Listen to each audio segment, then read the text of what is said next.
Na mimi nawaambia hivi wenzangu, kwa sababu shida ambaye tuko naye ni yale mgawanyiko ambaye tunalete saa ingine. Na nataka niwaambie, mzungu alisema na filosofia yake ya zamani, divide these people and you will rule them forever. Let me tell you, kama mnataka kweli tupate suluhu ya shida zetu, jameni, wacha tuungane kama Wakenya. Welcome to our channel, ladies and gentlemen. How many of you, like me, are getting confused about what exactly happened about the Gen Z's protest against Ruto? Because each and every day, the government keeps on shifting goalposts. And the explanation that was given today by the Azimio leader Raila Amolo Odinga is even more confused. I've been left bewildered more than I was, because when the Gen Zs went to the streets, they said they were leaderless, they were partyless, and they were tribeless. But then before we knew it, we were told that some people had infiltrated the protest and they wanted to overturn, or rather to undertake a coup against William Ruto. And we heard that it was Uhuru Kenyatta. And of course, Uhuru Kenyatta has always been used as a sacrificial lamb. When Azimio was going to the streets, it was said it was Uhuru Kenyatta. And that's why they banned the Northland farm and stole sheep. When people were going to courts to try and stop Ruto's outrageous bills and levies that were not fit for Kenyans, we heard that it was Uhuru who was using his money and was sponsoring court cases. So the Gen Z's protest, we were told that it was Uhuru Kenyatta. Before we knew it, it was like Uhuru Kenyatta and Gachagua. Before we knew it again, it was the Ford Foundation. I don't know. I don't understand. But Raila Amolo Odinga has come with a rather shocking explanation, something that is now going viral. And Raila is telling us that what the newspapers are explaining, that there is a handshake between him and William Ruto, is neither here nor there. He's saying that there was a conversation among three people. And the man at the center was Uhuru Kenyatta.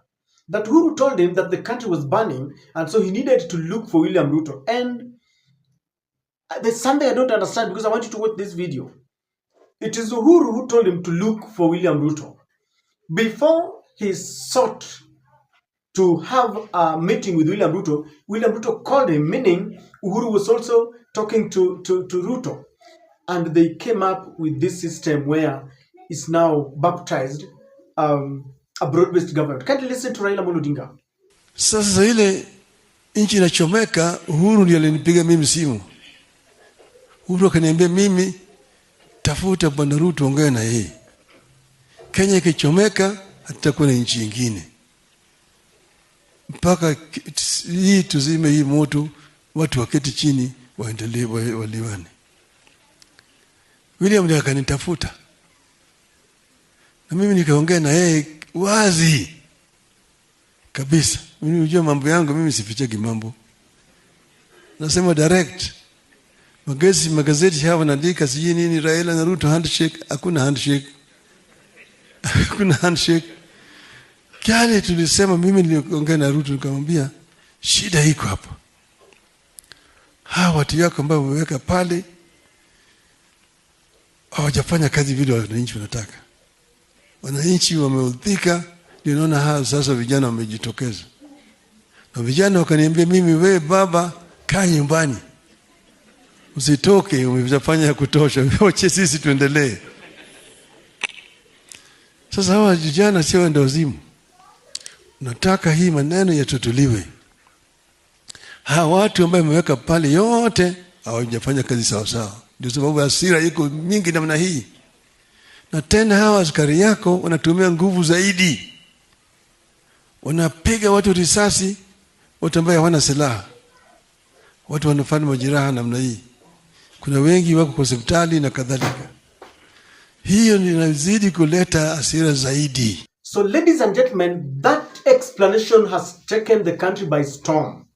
And I've always told you, and I want to repeat it here, don't play around with the political class. I have always maintained that Uhuru Kenyatta, Raila Odinga, William Ruto, Moses Wetangula, Musalia Mudavadi, Kalonzo Musyoka, you can name them, Jeremiah Kioni, and all these people are the same thing.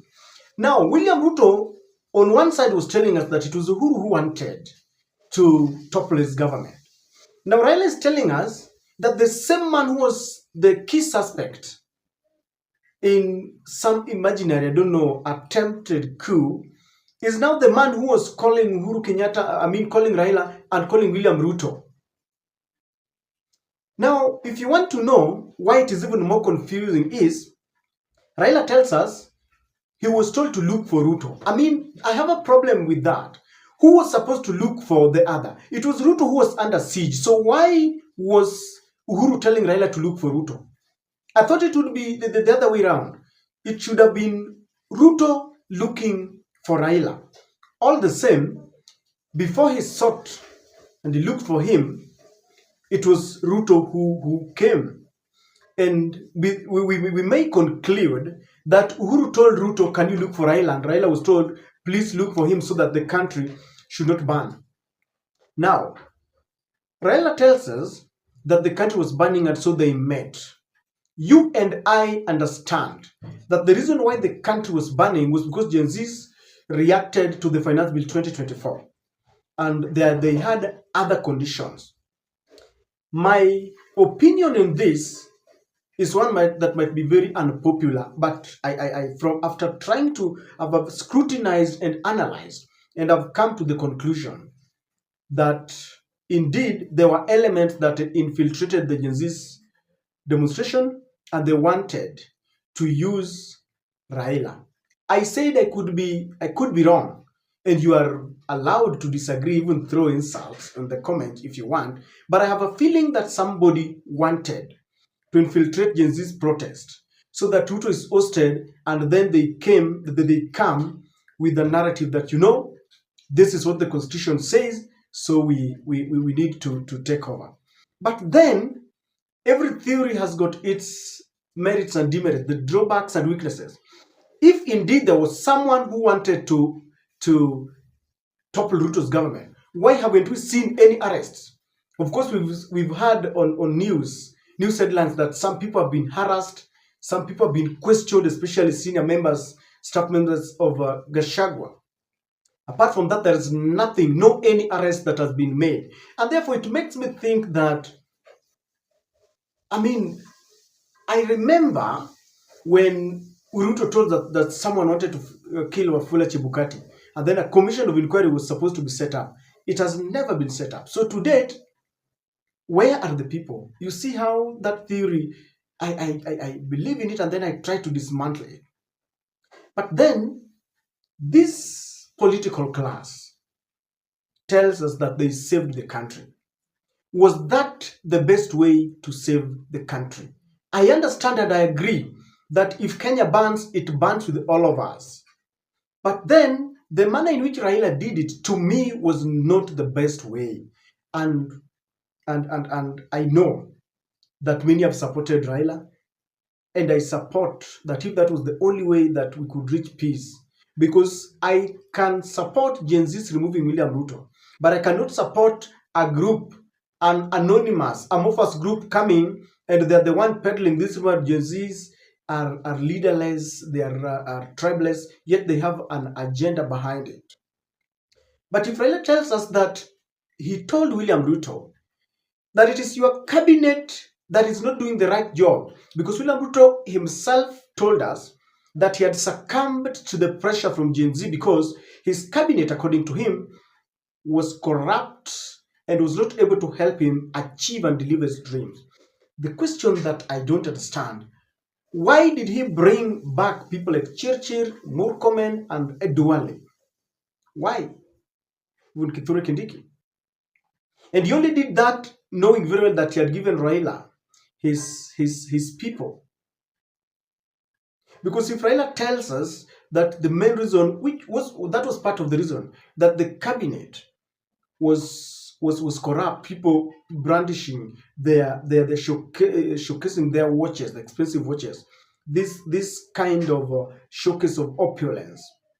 The very people are brought back to the cabinet, and therefore it neutralizes the Raila's explanation that he told William Ruto that you need to kick these people away. That is my take. Because if indeed, if you ask any person, they will tell you, people felt that Raila had Murkomen had mismanaged the roads sector with blackouts and leaking JKIA. And now, just before he went, Adani thing with the JKIA and all that, and then showing us watches, and people have known Murkomen since he was a senator, and now all of a sudden his life changed.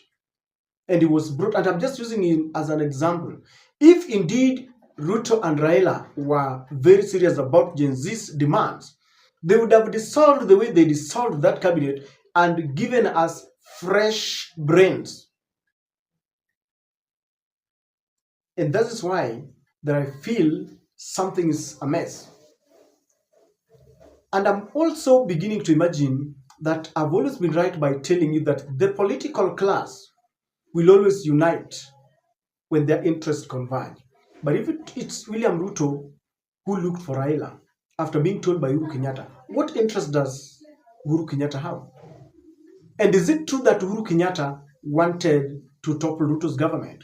That is the confusion. Because it makes others wonder that this could have been a narrative that was created to ensure that Gen Z's protest was frustrated, because they also became a threat to the political class. If they had gone the way they were going, then I can assure that all these people would have gone home. This narrative and this explanation has exposed behind the scene, political maneuvers. And it is now upon Uhuru Kenyatta to come and clear the air. Is it true that he called Raila Muludinga? Is it true that he told Raila the country is burning, so help? But why is it that every now the country is burning, it is Raila who is being called? I will complete by telling you this. Raila always wins elections. Because why then would it be so significant and important when the country is burning? It means they know. Uhuru knows very well that he didn't win for the 2 terms and he called Raila. Ruto, after denial, realized that it was only the winner of the 2022 election that could help. But why is it that if they know that Raila can help at a time when the country is burning, why can't they just give him a chance to win an election? Why do you prefer someone to help you when there is a problem, yet when he presents himself, you want to rig elections, you don't want him to lead? The way it is now, they need him in the government. And Raila's magnanimity, I will sing.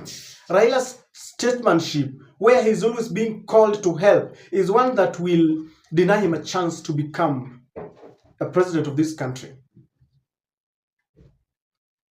Let us be very careful with these leaders. And I think we now need to know the truth. Was it real? Was the coup a choreographed narrative? Was it real? Were the people who wanted to do that? So who are they? Because very soon we will even hear that it was Ford Foundation that helped William Ruto. I don't know. But this kind of explanation has really exposed leaders. It has left us confused, and we now know that there was a handshake between 3 people.